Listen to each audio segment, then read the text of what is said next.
Hola, ¿qué tal? Feliz inicio de semana. Bienvenidos a Voz News. Los saluda Karina Yapor. Vamos a los titulares de hoy. Una mujer denuncia la presencia de un hombre en un baño de mujeres en un popular gimnasio y tras ello es expulsada de las instalaciones. Tenemos las imágenes. Y Estados Unidos inicia maniobras de extracción para rescatar a ciudadanos estadounidenses varados en medio de la violencia en Haití. Lo veremos todo. ¿Y realmente Trump amenazó con un baño de sangre de no ganar las elecciones en noviembre? No fue así. En breve le contamos sobre los titulares falsos que han estado circulando. Así iniciamos.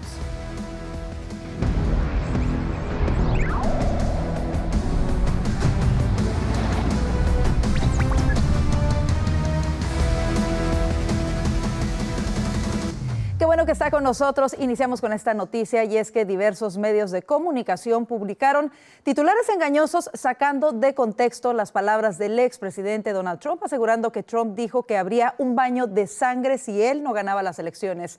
La realidad es que Trump pronunció un discurso de campaña en Ohio en el que desgranó la política económica de Joe Biden y alertó de las consecuencias de esta en caso de que Biden sea reelegido. Trump hizo hincapié en la industria automotriz muy dañada durante el actual mandato de Biden como consecuencia de las políticas aparentemente verdes, la rendición hacia el vehículo eléctrico y la expansión de China en América Latina con la construcción de plantas automovilísticas en México. Escuche usted mismo sus palabras. Sell the cars to us now. We're going to put a 100% tariff on every single car that comes across the line, and you're not going to be able to sell those cars. If I get elected, now if I don't get elected, it's going to be a bloodbath for the whole, that's going to be the least of it. It's going to be a bloodbath for the country. That'll be the least of it.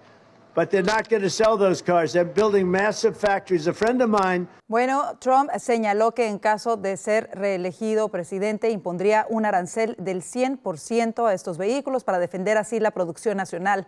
En el caso contrario, una nueva victoria electoral de Biden supondría un baño de sangre para el país y la industria del automóvil. Al decir baño de sangre, varios medios fabricaron el falso titular promoviendo, y cito textual, Trump amenaza con un baño de sangre si no gana las elecciones, lo cual, como usted lo acaba de escuchar, es falso. Pero bueno, seguimos con más información y es que Donald Trump pondrá a prueba su peso electoral en Ohio a través de unas reñidas primarias republicanas al Senado. Ohio es uno de los asientos más tentadores para el GOP de cara al mapa electoral del 2024, en donde los republicanos podrían voltear hasta 7 asientos y recuperar la mayoría perdida en 2020. Junto a Montana, Virginia Occidental y el Buckeye State, es el tercer estado defendido por demócratas en el que el expresidente ganó tanto en 2016 como en 2020. Y el expresidente Trump abordó el tema del aborto, que ha sido políticamente tenso para los republicanos. Reportes afirman que Trump ha discutido la posibilidad de prohibir los abortos después de las 16 semanas de embarazo, con 3 excepciones: violación, incesto y la vida de la madre. Muy pronto tomaré una decisión y me gustaría ver si podríamos hacer eso. Me gustaría ver si podemos hacer felices a ambas partes, dijo Trump en Media Buzz el domingo. Y mire, el caso de extorsión organizado por la fiscal de distrito del condado Fulton, Fani Willis, vinculado a las elecciones de 2020 contra el expresidente, podría verse anulado si resultan ciertos los señalamientos de que las pruebas del fiscal de Georgia se obtuvieron ilegalmente. Un libro publicado recientemente sobre la investigación de Willis afirma que la llamada telefónica entre el entonces presidente Trump y el secretario de Estado de Georgia, Brad Raffensperger, una evidencia clave en esta acusación, fue grabada ilegalmente. En el libro Encuéntrame los votos, escrito por 2 periodistas liberales, Michael Isikoff y Daniel Kleitman, se afirma que la llamada fue grabada por el subsecretario de Estado de Georgia, Jordan Fuchs. Sin embargo, hizo la grabación mientras se encontraba en Florida, y en Florida se requiere el consentimiento de ambas partes para llevar a cabo una grabación, por lo que podría ser ilegal que Fuchs haya grabado sin el consentimiento de la otra parte.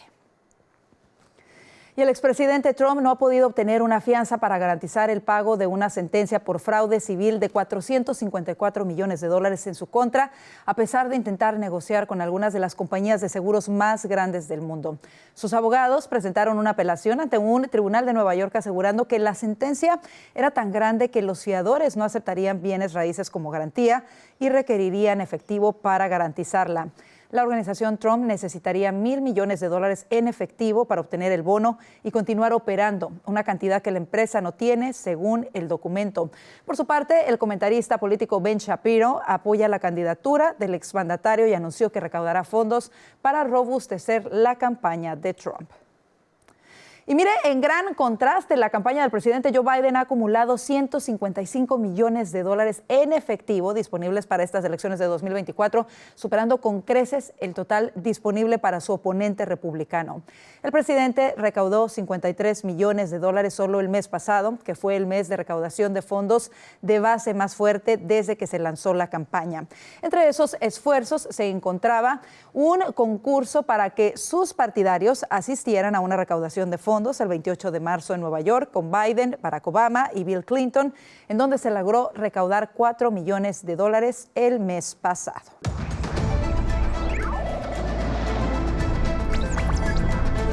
La frontera sigue siendo un verdadero desastre y los pocos controles que hay permiten que pase casi cualquier individuo. Ya son decenas de personas vinculadas al terrorismo internacional que han sido capturados, pero ¿cuántos más habrán pasado desapercibidos? Bueno, nos vamos con mi compañera Rosy Martel, quien nos cuenta sobre cómo un miembro de Hezbollah fue capturado y admitió que se dirigía a Nueva York precisamente para poner una bomba. Rosy, te escuchamos.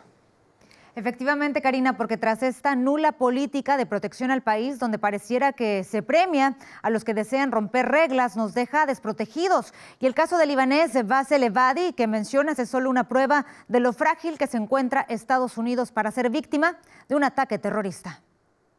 Era una cuestión de tiempo para que alguien como esta persona sea detenida en exprofesa intención de, por supuesto, perpetrar un ataque terrorista en los Estados Unidos.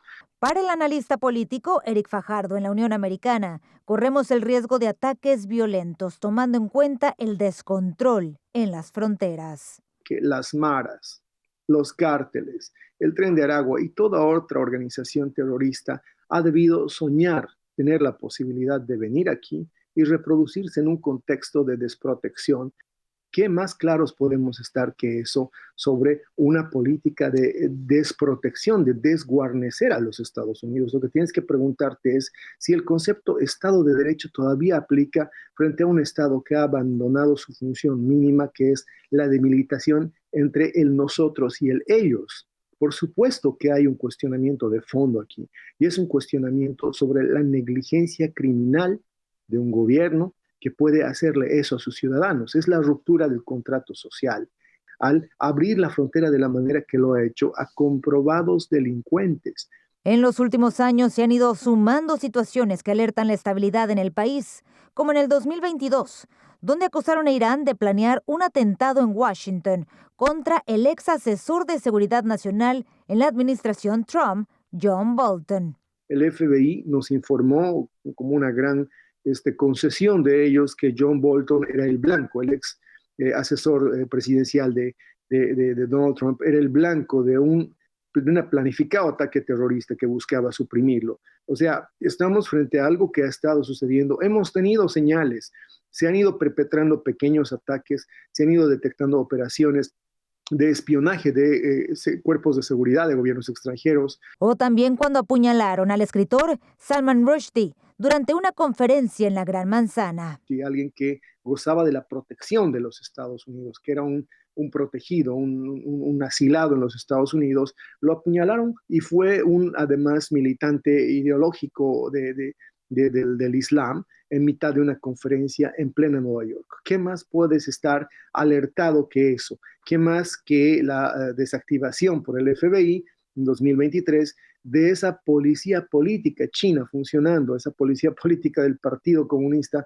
funcionando en Times Square y en algunos otros distritos, además, enforzando, si tú quieres, políticas de seguridad de la China en pleno territorio americano? Pareciera que la ausencia de política migratoria está dejando consecuencias. O sea, no vayamos a hacernos a los sorprendidos con que de repente, en este completo despropósito que ha sido desactivar la seguridad interna, desactivar la seguridad fronteriza, no uno, sino varios de estos terroristas con exprofesa intención de dañar a los Estados Unidos, esté ya dentro del país y no es que transicionando. Dejaré la pregunta al aire. ¿Somos o no en este momento un blanco fácil a derribar? Regreso contigo, Karina. Y creo que la respuesta es clara y preocupante. Rosy, gracias por este reporte. Mira, hacemos una breve pausa. El presidente Biden destina $100 millones para la crisis migratoria en la ciudad de Nueva York. No se mueva de su asiento, que ya volvemos con esto y más.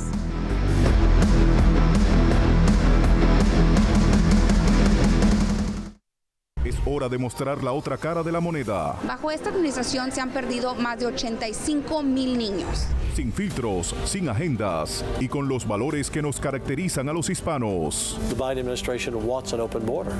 Voz News con la reconocida presentadora Karina Yapor, acompañada de un equipo de destacados periodistas y analistas políticos, económicos y sociales. Voz News de lunes a viernes a las 6:05 centro por The Star.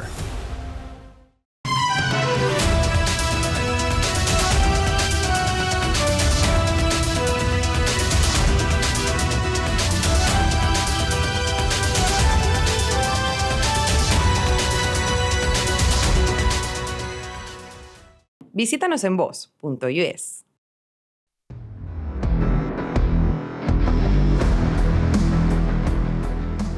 El presidente Biden recibió el domingo a más de 30 miembros de la familia Kennedy en la Casa Blanca para la celebración del Día de San Patricio, mientras que Robert F. Kennedy Jr., quien no asistió, busca la presidencia como candidato independiente. Kerry Kennedy, la hermana menor de Robert Jr., publicó la fotografía en la plataforma X, antes conocida como Twitter, del gran grupo posando con Biden cerca del Jardín de las Rosas y añadió en la cita: "No basta con desear que el mundo sea mejor, hay que hacerlo mejor". La foto fue compartida por Biden y otros.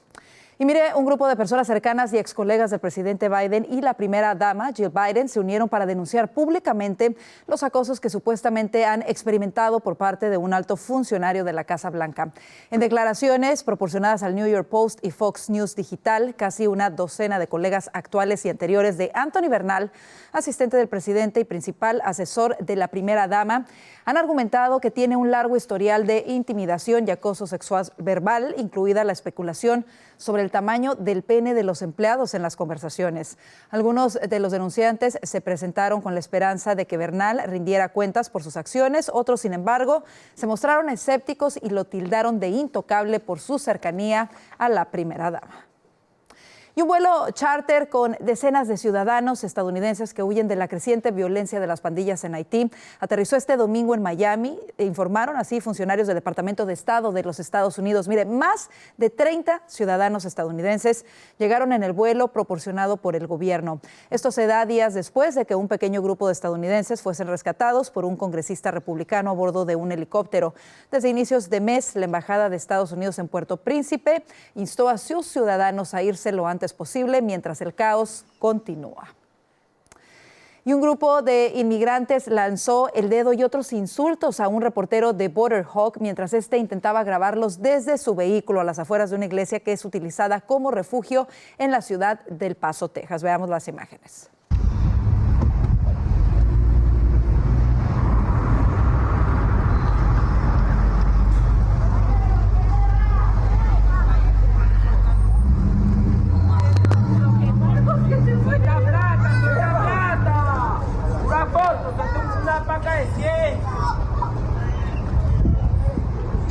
¿Es ilegal grabar? ¿Sabías eso? ¿Sabías que es ilegal grabar? Bueno, ahí lo tiene en este video publicado. Se ve a los hombres a las afueras de la iglesia del Sagrado Corazón criticando al reportero y maldiciéndolo. Algunos de ellos incluso se acercaron desafiantes e incluso habrían golpeado las ventanas y lanzado piedras. Ellos le decían al periodista que era ilegal grabarlos, sin embargo se encontraban en la vía pública donde cualquier persona puede grabar. Y el gobernador de Florida, Ron DeSantis, está promoviendo 3 leyes que están próximas a firmarse y que podrían poner medidas más severas a la inmigración ilegal. La primera es conocida como la SB 1036, que aumenta las penas de delitos cometidos por inmigrantes que volvieron a ingresar ilegalmente al país tras haber sido deportados. La segunda es la HB 1451, que prohíbe que tanto municipios como condados del Sunshine State acepten tarjetas de identidad emitidas por otras jurisdicciones a inmigrantes que hayan cruzado la frontera por vías no legales. Y la tercera es la HB 1589, que eleva la sanción a quien sea condenado por conducir sin licencia. Y mire, Chicago comienza a desalojar a los inmigrantes indocumentados de sus refugios. Los funcionarios de la ciudad aseguraron que un total de 2.026 personas deberán dejar estos alojamientos antes de abril y la primera tanda comenzó el domingo con 35 inmigrantes. Le seguirán otros 244 inmigrantes a los que desalojarán de los refugios durante lo que resta de este mes de marzo, mientras que las 1.782 personas restantes deberán dejar estos alojamientos a lo largo de abril. La ciudad anunció en noviembre que los migrantes solo podrían estar alojados en los refugios durante 60 días. Por otra parte, Joe Biden anunció el envío de $100 millones a la Gran Manzana. Aunque el dinero ya estaba aprobado hace rato, el envío formal sufrió demoras debido a un retraso en el papeleo. El alcalde Adams apuntó anteriormente contra la administración Biden por el manejo de la frontera, cuyas consecuencias le costarían a la ciudad unos $10,000 millones durante el próximo año fiscal. Incluso si hubiésemos obtenido $150 millones, tendríamos un precio de $4,000 millones, señaló Adams. Según informó The New York Daily News, el dinero será destinado a la crisis de vivienda para migrantes, alimentos y servicios sociales de los que se han beneficiado los extranjeros indocumentados. Y mire, el alcalde de la ciudad de Nueva York, Eric Adams, está siendo fuertemente criticado por insistir en que la ciudad sigue siendo la ciudad más segura de los Estados Unidos, esto pese al reciente tiroteo en el metro. Y es que el jueves, como recordará, un hombre de 36 años recibió un disparo en la cabeza con su propia arma durante un altercado con otro pasajero en el metro de Brooklyn. Previamente hubo un incidente en donde inmigrantes le dieron una golpiza a miembros de la policía. Las polémicas declaraciones del alcalde se dieron en una reunión fuera de la alcaldía. En otras cosas, un hombre enfrenta cargos de asesinato en Pensilvania y cargos de robo de auto y armas en Nueva Jersey luego de que presuntamente matase a 3 miembros de su familia por robar vehículos en ambos estados y evadir a la policía durante horas.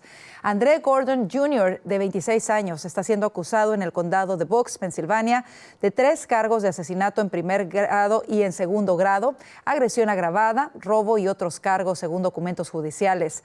En Nueva Jersey, Gordon está acusado de robo de vehículo en primer grado y delitos relacionados con armas de fuego, así lo informó el fiscal Matthew J. Platklin en un comunicado emitido el domingo. Y preste atención porque Patricia Silva, una mujer de Alaska, denunció por medio de las redes sociales que mientras se encontraba en el baño del popular gimnasio Planet Fitness, del que tiene membresía, había un hombre que se estaba afeitando en el baño de mujeres. Escuchamos el siguiente video. Good day. I just wanted to say I just came out of Planet Fitness, and there is a man shaving in a women's bathroom.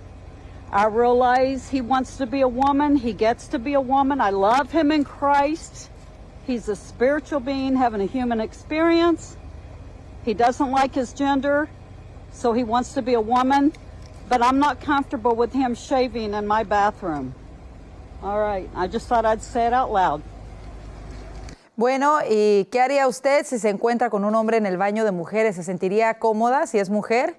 No es primera vez que esto pasa en Planet Fitness. Esto pasó también en abril de 2026. Un hombre fue arrestado por mostrar sus partes a una niña de 15 años dentro del baño de mujeres en Georgia. Vamos ahora a Colorado, en donde estarían próximos a convertirse en el primer estado en construir celdas en las cárceles para transexuales. Esto debido a una demanda que fue presentada en 2019. Y es que varios reclusos transgénero presentaron una demanda colectiva en 2019 contra el Departamento Correccional de Colorado, argumentando discriminación, acoso y agresión. El decreto de consentimiento, que es un acuerdo ordenado por un tribunal en una disputa legal, también requeriría que todas las mujeres trans encarceladas actualmente o anteriormente reciban un pago de un fondo de $2.1 millones. Dependiendo de la gravedad de la presunta agresión, discriminación y acoso durante el encarcelamiento, las recompensas podrían oscilar entre los $1,000 y $10,000 por demandante. Algunos estarían cumpliendo sentencias de por vida por asesinato, señala el reporte de Fox News. Y mira, el Departamento de Policía de Nashville elimina los requisitos de pruebas de capacidad física con el propósito de aumentar la fuerza femenina. Y es que la fuerza policial femenina se encuentra sumergida en el corto número de 13% y la meta es poder elevarlo hasta el 30%. Con esta medida podría hacer que los agentes de policía ya no tengan que aprobar una prueba de buena forma física. Y mire, la historia de Elon Musk y Don Lemon continúa, y es que el ex presentador de CNN publicó la entrevista con el multimillonario dueño de las plataformas X, Tesla y SpaceX. Se suponía que esta sería la primera entrevista de Lemon en la plataforma X, tal como lo hace Tucker Carlson, pero como sabemos, la relación laboral entre ambos duró menos de un día. Y es que Musk puso punto final a la relación laboral después del encuentro. Dicha entrevista fue revelada por el ex presentador y Musk. En ella admitió que podría respaldar a un candidato en la recta final de las elecciones, pero que aún no tenía claro si lo haría o no. En otras cosas, la Unión de Trabajadores Automotrices está convocando a una votación con aprobación federal para sindicalizar la planta de Volkswagen en Chattanooga, Tennessee. La Unión presentó hoy la petición ante la Junta Nacional de Relaciones Laborales para celebrar la votación sobre la sindicalización después de que una supermayoría de trabajadores de la planta firmara tarjetas indicando su voluntad de unirse. La Junta Nacional de Relaciones confirmó que recibió esta petición. El sindicato lanzó públicamente su campaña de organización en la fábrica después de obtener contratos récord tras una huelga simultánea sin precedentes de General Motors, Ford y Stellantis en el otoño. Vamos a otras cosas, y es que Michael Lynch será juzgado el lunes en San Francisco por supuestamente defraudar a Hewlett Packard durante la venta de Autonomy por $11.700 millones, una empresa de software empresarial que confundió y dirigió como director ejecutivo. Este es el caso de fraude de más alto perfil en Silicon Valley desde Elizabeth Holmes y Theranos, y con mucho mayor en términos de dólares perdidos. Según los expertos, comprar Autonomía podría haber sido el peor de los muchos acuerdos desastrosos de HP que resultaron en una amortización de $8.800 millones y prepararon el escenario para su escisión en 2016. Y miren, Meta, incluyendo sus diversas filiales de redes sociales como Instagram y Facebook, está siendo investigada por las autoridades federales debido a sospechas de que estas plataformas están siendo utilizadas para facilitar la venta de drogas. Un reporte de The Wall Street Journal reveló que las autoridades de Virginia iniciaron el proceso de investigación solicitándole a la empresa registros de contenidos de drogas, violatorio en las plataformas de Meta o la venta ilícita de drogas a través de las plataformas. La investigación presuntamente cuenta con la colaboración de funcionarios de la Administración de Alimentos y Medicamentos, FDA por sus siglas en inglés. A pesar de esto, tanto la oficina del fiscal como un portavoz de la FDA han declinado hacer comentarios adicionales. Hacemos una breve pausa. Más adelante, Cuba en llamas. Las protestas se mantienen en contra de la dictadura y la tensión aumenta en la isla al pasar de las horas. Ya volvemos con esto y mucho más.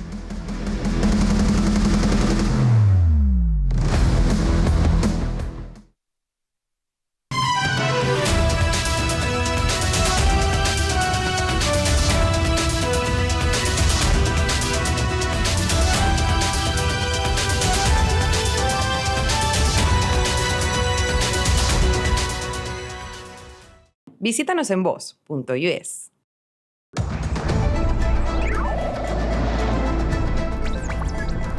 Mire, la candidata de la oposición venezolana, María Corina Machado, que fue inhabilitada ilegítimamente por el régimen dictatorial de Nicolás Maduro, reafirmó su compromiso con la ruta electoral a pesar de los desafíos impuestos por el gobierno. En un comunicado difundido a través de la red social X el domingo, Machado alertó sobre las nuevas tácticas adoptadas por la dictadura chavista para influir en las elecciones presidenciales previstas para el próximo 28 de julio y destacó su preocupación por las violaciones graves perpetradas por el régimen. Y el gobierno de Colombia decretó este domingo suspender la tregua pactada con la mayor fracción disidente del Pacto de Paz con las FARC, luego de que los rebeldes llevaran a cabo un ataque a un grupo de indígenas que dejó una mujer muerta y un herido.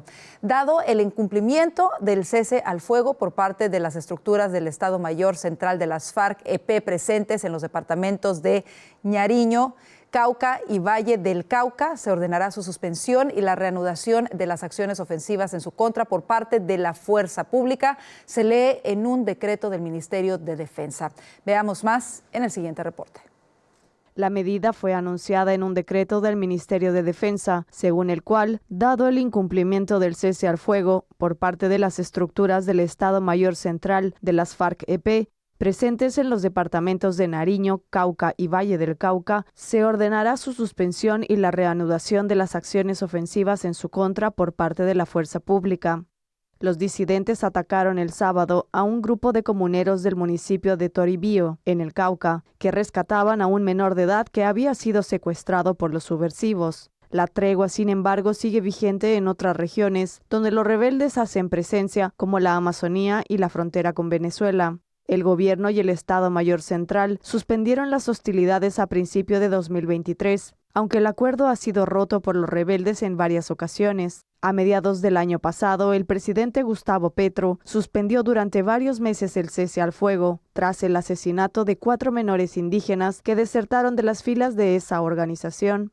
El Estado Mayor Central, la principal facción de rebeldes que no se acogieron al acuerdo de paz que desmovilizó a las Fuerzas Armadas Revolucionarias de Colombia en 2017, agrupa a unos 3.500 combatientes y controla rutas de narcotráfico en las fronteras con Ecuador y Venezuela, según inteligencia militar. Y en otras cosas, el senador Rick Scott denunció a través de su cuenta de X que le ha llegado información no verificada de que el régimen de Cuba habría presuntamente asesinado al opositor Daniel Ferrer. Estamos escuchando rumores de que el régimen de Castro asesinó a Daniel Ferrer. Su familia no ha podido hablar con nadie en Cuba hoy. Exijo prueba de vida de José Daniel al ilegítimo régimen comunista cubano. Ahora, y POTUS, es decir, el presidente, debe hacer lo mismo, dice en su publicación. La situación en Cuba se calienta al pasar las horas y es que son miles de cubanos que han decidido otra vez protestar en contra de la dictadura castrista. A pesar de que Díaz-Canel cortó el servicio de internet, de igual manera los videos se han filtrado. Nuestra compañera Verónica Silveri nos dice más a continuación. Hola, ¿qué tal, Karina? Muchas gracias y un gusto saludarlos. Hoy les comentamos que Cuba vuelve a ser testigo de multitudinarias protestas luego de días sin electricidad ni comida. Las manifestaciones se iniciaron en Santiago de Cuba y se extendieron a otras ciudades. Aunque el régimen de Miguel Díaz-Canel cortó el internet y las comunicaciones para evitar que se difunda lo sucedido, los periodistas locales se las arreglaron para compartir la información sobre las manifestaciones. Julio Schilling, analista político cubano, nos acompañó hoy para ofrecernos detalles sobre lo que calificó como el gran descontento del pueblo cubano contra la dictadura comunista. Esto es una manifestación del gran descontento del pueblo de Cuba con un régimen dictatorial que lleva más de 65 años.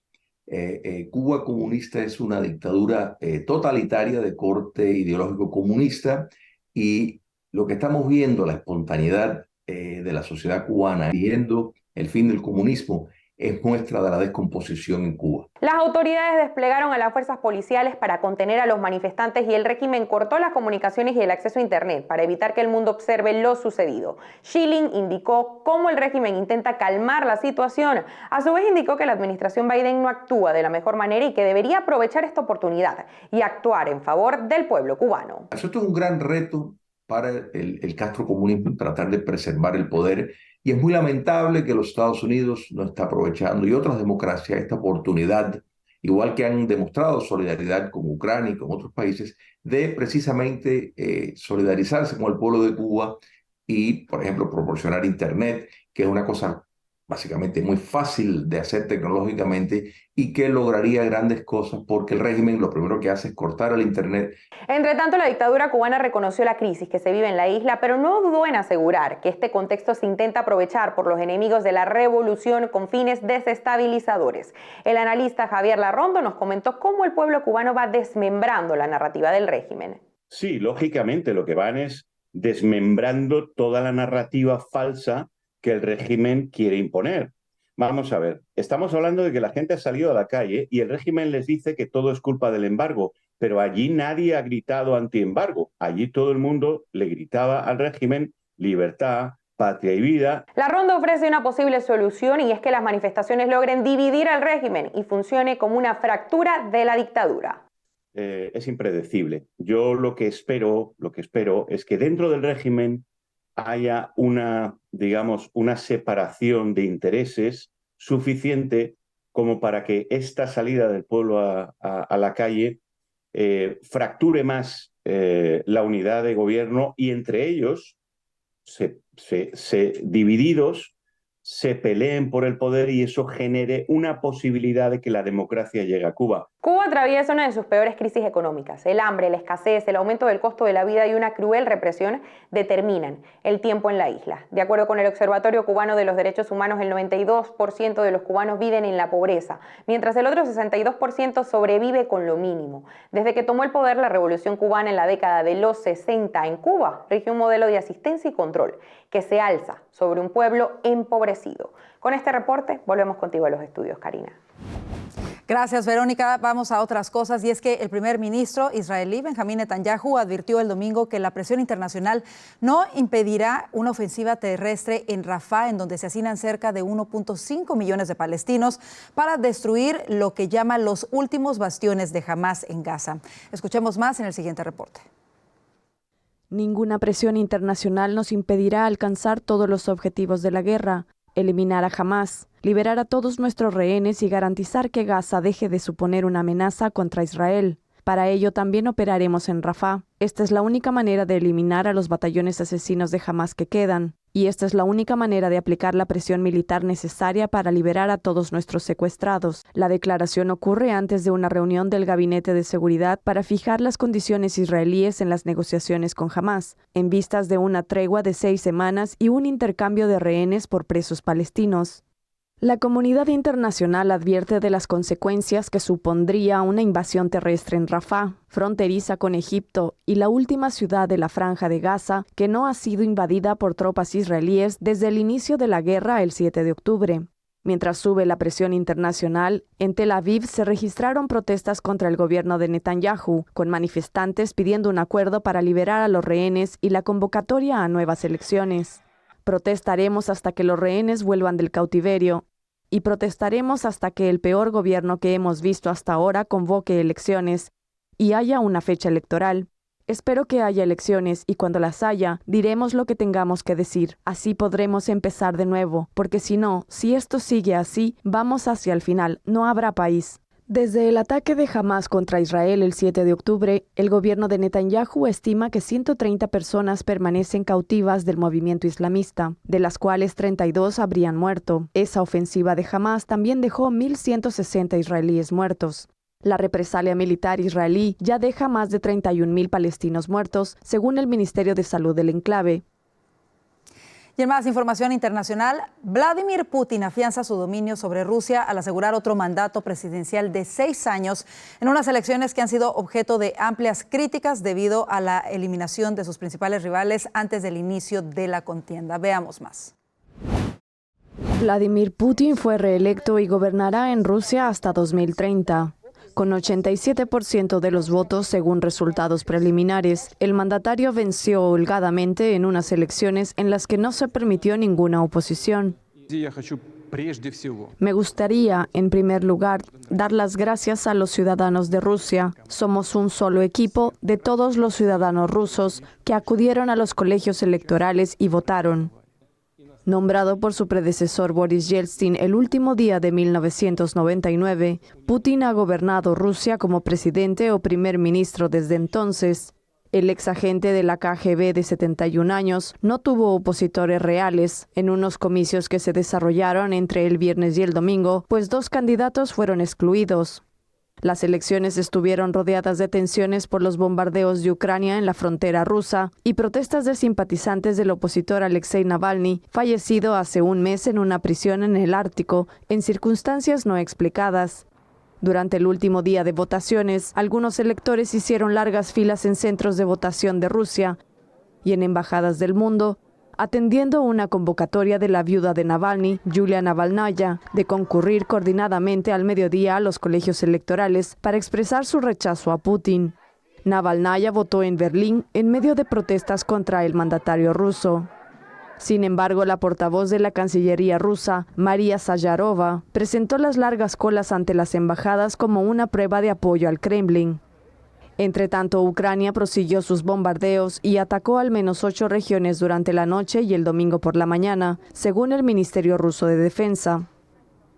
Tras conocerse los primeros resultados, el presidente ucraniano Volodymyr Zelensky estimó que Vladimir Putin está ebrio de poder y quiere reinar eternamente. Reino Unido lamentó la ausencia de elecciones libres y equitativas en Rusia, mientras que Polonia consideró que la elección presidencial rusa no es legal, libre ni justa. Y mire, este lunes Corea del Norte lanzó varios misiles balísticos de corto alcance hacia la costa este del país. Así lo denunció Corea del Sur, quien junto a los Estados Unidos concluyeron sus maniobras militares conjuntas recientemente. Estas serían las primeras actividades norcoreanas de prueba de misiles que se tenga conocimiento en aproximadamente un mes. Algunos analistas habían pronosticado previamente que Corea del Norte extendería sus pruebas e intensificaría su retórica bélica de cara a las elecciones presidenciales en los Estados Unidos en noviembre, con el objeto de obtener ventaja en futuras negociaciones diplomáticas. Hacemos una breve pausa, no se mueva de su asiento, ya están listos nuestros analistas, Vanessa Vallejo y Alfonso Aguilar, con quienes atajaremos el tema de la manipulación de los medios de comunicación. Ya volvemos con esto y más.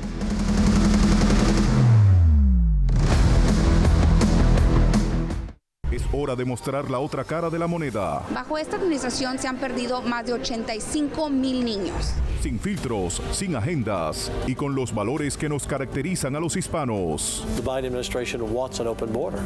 Voz News con la reconocida presentadora Karina Yapor, acompañada de un equipo de destacados periodistas y analistas políticos, económicos y sociales. Voz News de lunes a viernes a las 6:05 Centro por The Star.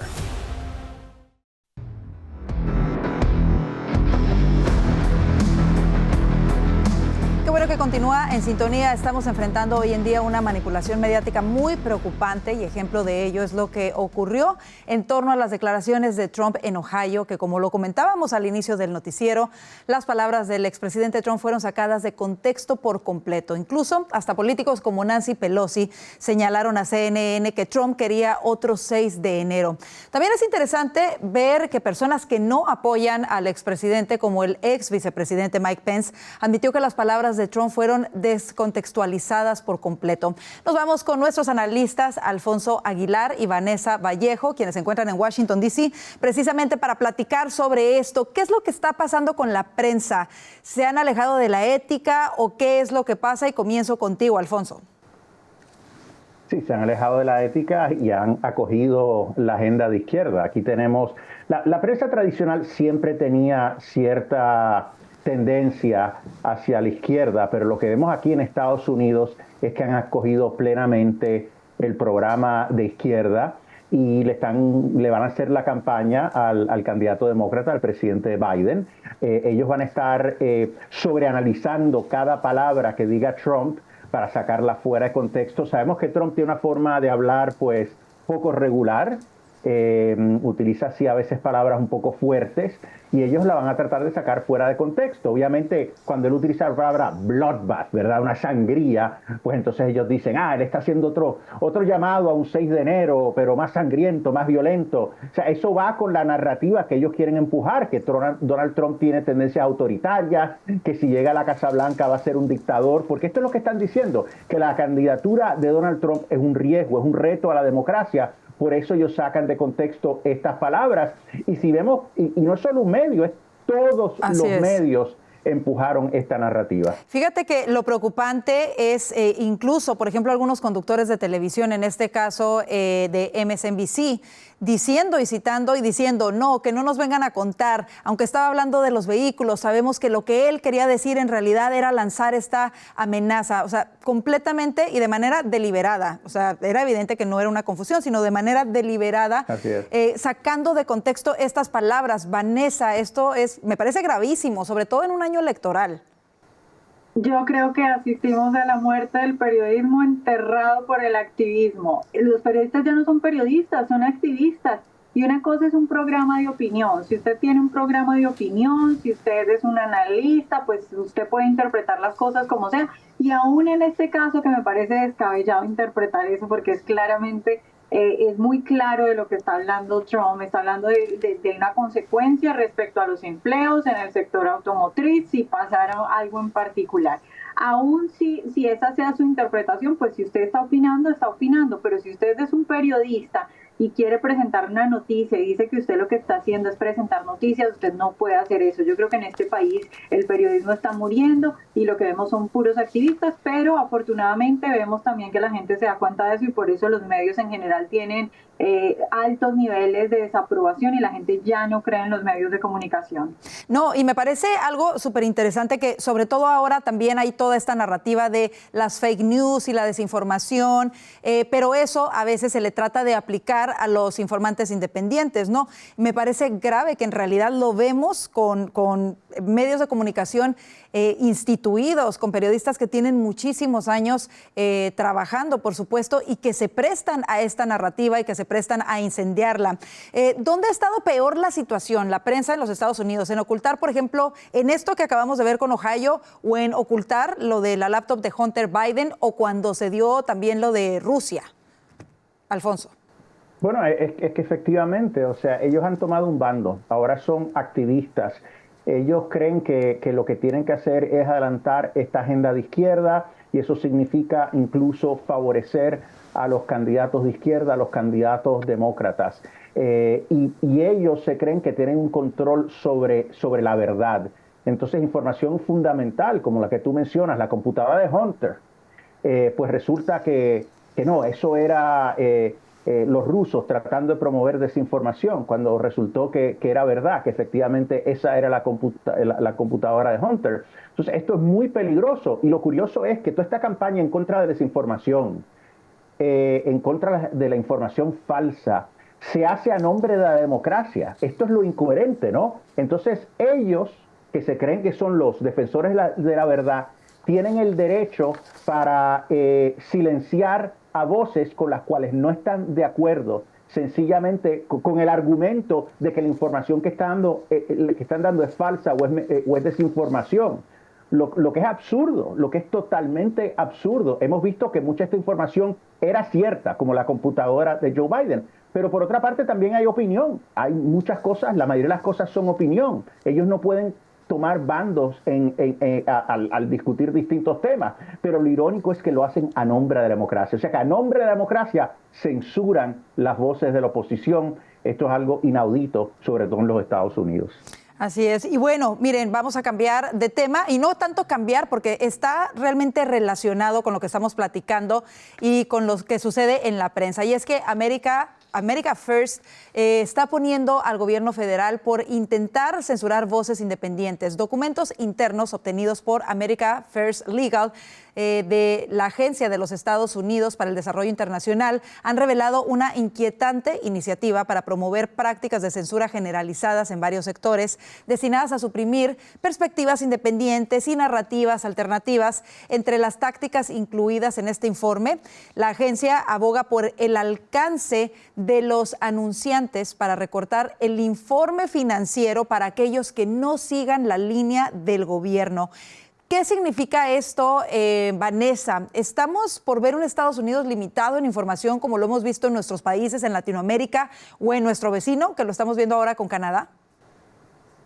Yo creo que todas las noticias alrededor de la relación del gobierno, porque estamos hablando de dinero del gobierno, empleados federales, de la Casa Blanca involucrada en esto directamente, presionando a empleados, presionando a las plataformas de redes sociales, presionando a los medios de comunicación, presionando para que ya sea que se censure o que no se cubran ciertas cosas, o que, como decías antes, la estrategia de quitar propaganda para asfixiar a quienes presentan información que no les conviene es completamente escandaloso y afortunadamente estos casos pues están saliendo a la luz, también los casos relacionados con la presión de la administración Biden a las plataformas de redes sociales ahora pues en la Corte Suprema. Es muy importante que la gente tenga en cuenta esto, porque la gente suele creer que si algo sale en una noticia o que si algo sale en un medio de comunicación, pues algo de verdad hay, que no se inventan todo.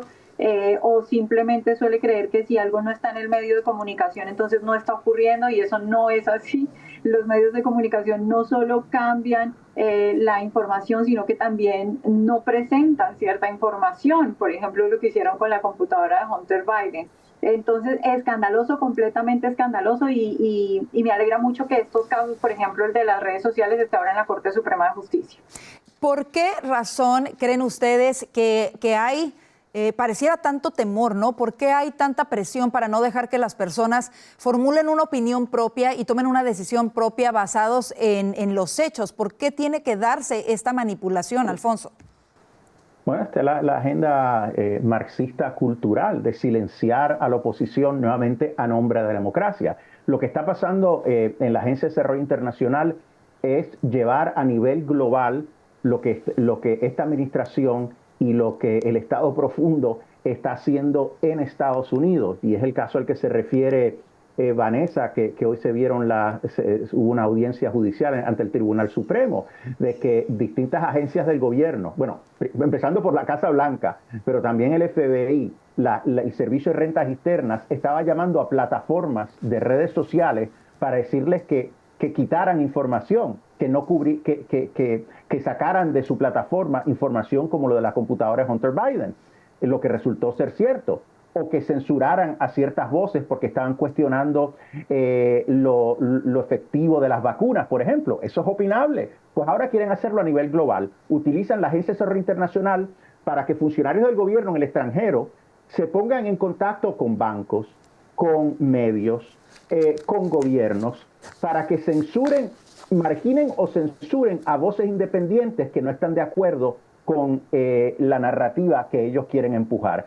Esto es censura, esto es antidemocrático, y lo irónico es que lo hacen a nombre de la democracia. Entonces, esto es típica estrategia marxista cultural para silenciar a la oposición e imponer. Esto es la dictadura del pensamiento, no es otra cosa. Lo más grave de todo ello es que definitivamente tiene un efecto, por eso es que lo están haciendo de esta manera. Definitivamente influye en el pensamiento y decisión de las personas, y eso me parece sumamente grave. Vamos a hacer una breve pausa comercial. Usted no se mueva de su asiento, volvemos enseguida, pero antes no olvide seguirnos a través de nuestras redes sociales. Nos encuentra como @voz.us en todas las plataformas. Ya volvemos.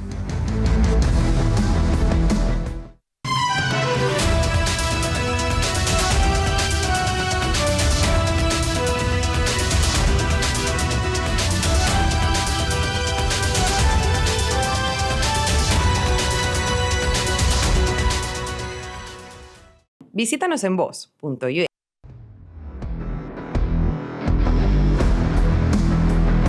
Qué bueno que continúa con nosotros. Mire, el gobierno federal se ha visto involucrado en otra situación que no sabe cómo resolver, y es una situación de peligro hacia sus ciudadanos en el extranjero, y es lo que está ocurriendo en Haití. El gobierno de Ron DeSantis, gobernador de la Florida, ha impulsado la extracción de ciudadanos estadounidenses del caos que sufre Haití. Pero ¿qué rol juega la administración Biden en todo esto? Regresamos con nuestros analistas para discutirlo. Alfonso, comienzo contigo. Bueno, no que Kamala iba a atender las raíces de la migración a los Estados Unidos. Yo creo que en vez de resolver las cosas han empeorado. Honestamente, esto en Haití pasa periódicamente. Hemos tenido situaciones similares en el pasado.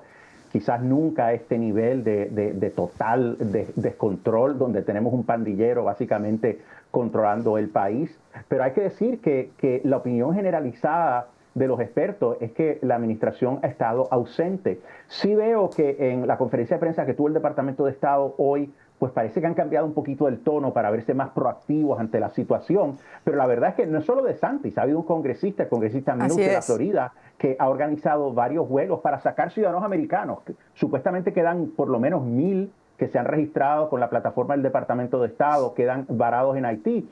Pero francamente me sorprende que Estados Unidos no esté tomando un rol más proactivo para sacar a esos ciudadanos. Recordemos qué pasó con los ciudadanos americanos y los residentes permanentes que estaban en Afganistán.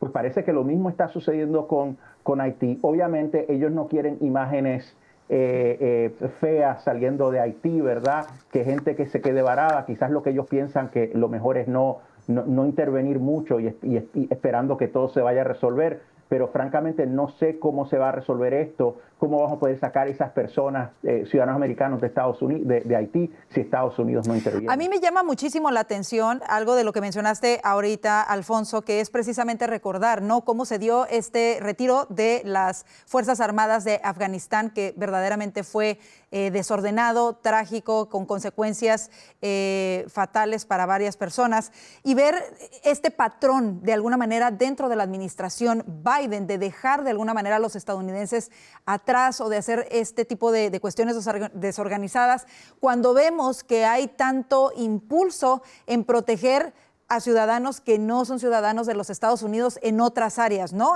O a proteger a otros países, sin embargo, con sus propios ciudadanos hay este patrón de dejarlos al último. Si no estoy mal, de los primeros, como lo mencionabas, uno de los congresistas fue de los primeros en rescatar a un grupo de estadounidenses en helicóptero, no con fondos del gobierno, sino con esfuerzos privados. ¿Por qué se da esta situación, Vanessa, dentro de la administración Biden? Bueno, yo creo que simplemente la administración en este momento es incapaz para esta situación en particular. No quiere ni siquiera decir cifras. En las ruedas de prensa le han preguntado a la Casa Blanca si ellos tienen cifras de cuántos estadounidenses están en este momento atrapados en Haití. Lo que responde la Casa Blanca sistemáticamente es: muchas veces hemos dado el aviso a los estadounidenses de que no viajen a Haití. Esa es toda la respuesta que da en este momento la Casa Blanca. Entonces es simplemente una administración que es incapaz de hacer las cosas, y lo que estamos viendo es que ante la incapacidad de esta administración por responder ante los problemas de los americanos, figuras como los gobernadores de diferentes estados, gobernadores republicanos, tienen que hacer algo para ayudar a la población estadounidense. Lo estamos viendo en este caso que estamos comentando sobre lo de DeSantis, pero es lo mismo, si se fijan, es casi lo mismo que pasa en Texas, cuando el gobernador Abbott tiene que hacer prácticamente toda una política migratoria para cuidar a los americanos, de lo que la administración Biden no puede hacer. Entonces, ante esa desgracia de administración que es incapaz de resolver, los gobernadores republicanos están figurando y brillando porque sí están haciendo lo que Biden no puede hacer. Bueno, y en el caso de Texas, específicamente, no solamente eso, sino que la administración Biden, en lugar de agradecer, por decirlo de alguna manera, el esfuerzo del estado de Texas de tratar de proteger la frontera con estas medidas, se va incluso legalmente en contra del estado de Texas, como lo hemos visto, ¿no? Vamos a pasar a este siguiente tema que también ha llamado mucho la atención en las últimas horas, y es que nuevamente Cuba está sufriendo una ola de protestas en contra del régimen de Díaz-Canel y el régimen castrista. Mejor dicho, contra el régimen castrista y en contra de Díaz-Canel también. Hace unos meses estas protestas también se daban, las lograron neutralizar en ese entonces. Alfonso, ¿crees que en esta ocasión veremos algo diferente o los van a terminar sometiendo como siempre? El régimen tiene un control muy fuerte de la población, del país. Es muy difícil que estas personas puedan prevalecer, aunque es importante que se manifiesten. Debo decir que a pesar de los esfuerzos de la administración Obama y de esta administración de normalizar relaciones con Cuba, las cosas no han mejorado en la isla, sino que han empeorado. Desde la pandemia, desde el COVID, las cosas han empeorado económicamente. Es un reclamo básico. O sea, esto ya es un régimen fallido, fracasado, la gente le falta comida, medicinas, cosas básicas, gasolina. Entonces están haciendo un reclamo básico y obviamente el fracaso se debe al sistema. El sistema sencillamente no funciona. Y yo creo que este es el momento no para aflojar el embargo, sino yo lo restablecería plenamente para ponerle presión a este régimen para que finalmente caiga y el pueblo pueda retomar el destino de su país. Pero lo que vemos es que cuando aflojamos el régimen del embargo, el régimen aprovecha la situación para consolidarse, para aprovechar los recursos adicionales que entran a la isla, para ellos consolidarse en el poder. Y la verdad es que la única manera de que este gobierno caiga es si continuamos poniéndole presión. Por eso yo creo que es una política errada el tratar de normalizar de ninguna manera relaciones con Cuba. Vanessa, ¿por qué, a pesar de, como lo dice Alfonso, es una estrategia errada por parte de la administración Biden, y no solamente eso, sino lo vimos desde Obama? Obama fue el primero en tratar de normalizar estas relaciones, en visitar incluso la isla, en el último día de su gobierno quitar el beneficio a los cubanos que llegaban aquí a los Estados Unidos por la costa. ¿Qué papel juega la administración Biden en ese sentido? Porque sí se ha visto que ha sido un régimen fallido, que la gente sigue oprimida y en estas condiciones no vemos un cambio de estrategia por parte del gobierno de los Estados Unidos.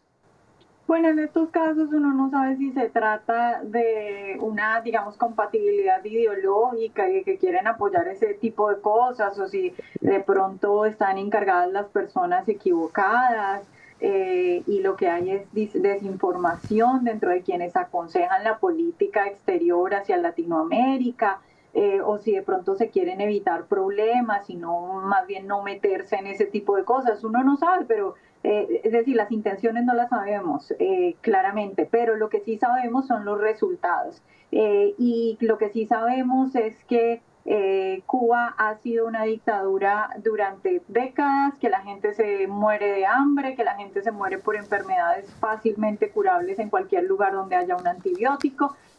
Ahora yo sí estoy un poco más optimista. ¿Por qué? Porque toda esa gente que ha sido parte de esa dictadura poco a poco va llegando a la vejez, se van volviendo cada vez más viejos, ven que esto es insostenible. Insostenible en el sentido de que la gente sigue protestando a pesar de todas las cosas terribles que les hacen. Todavía vemos cubanos en las calles. Lo que estamos viendo, pues yo creo que es un ejemplo de la fortaleza de esta gente, que a pesar de que los torturan, los meten a la cárcel, siguen ahí. Entonces creo que mientras ellos sigan protestando, mientras que acá en Estados Unidos haya cubanos en el exilio siguiendo presionando, mientras que desde el Congreso haya congresistas y también senadores que sigan presionando, tenemos que tener esperanza de que algo pueda ocurrir. Y bueno, ojalá gane el presidente Trump y con eso pueda, como decía Alfonso, intentar arrinconar e intentar presionar al régimen castrista. Ojalá de verdad que podamos lograr que veamos, que esta generación logre ver un cambio, porque de verdad lo que es sumamente doloroso son esas generaciones que se han ido sin volver a abrazar a sus seres queridos a causa de este régimen. Gracias, Alfonso y Vanessa, por estar con nosotros, y por supuesto a usted, gracias por su atención y su sintonía. Recuerde que puede seguirnos a través de las redes sociales para que siga bien informado. Si Dios lo permite, aquí lo esperamos el día de mañana.